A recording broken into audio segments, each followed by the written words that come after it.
Empire, all controlled from here, and at its heart, the Roman Forum. The seat of power for the most powerful empire on Earth. This is the Curia, the Senate House, where 600 senators gathered to debate the laws of the empire. The building still stands today as one of the best preserved structures in the Forum. Here in the plaza, in the middle, stands the rostra, the speaker's platform, where Mark Antony gave his famous funeral speech after Julius Caesar's assassination.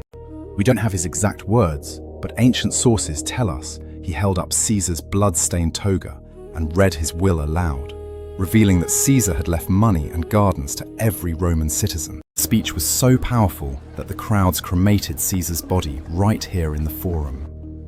On that exact spot, Romans built the temple of Julius Caesar, making him the first Roman ever to be declared a god. But perhaps the most sacred place in the entire Forum was this small circular temple, the Temple of Vesta. Inside, a flame burned continuously for over 1,000 years, tended by Vestal virgins.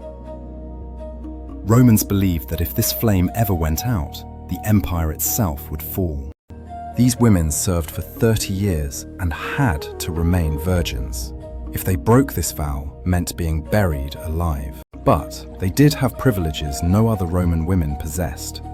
They could own property, pardon prisoners, and were among the most powerful figures in Rome, until Christianity ended the tradition in 394 AD. This single plaza was the beating heart of the most powerful empire on Earth. But the emperors themselves lived just above, on Palatine Hill. This is Palatine Hill.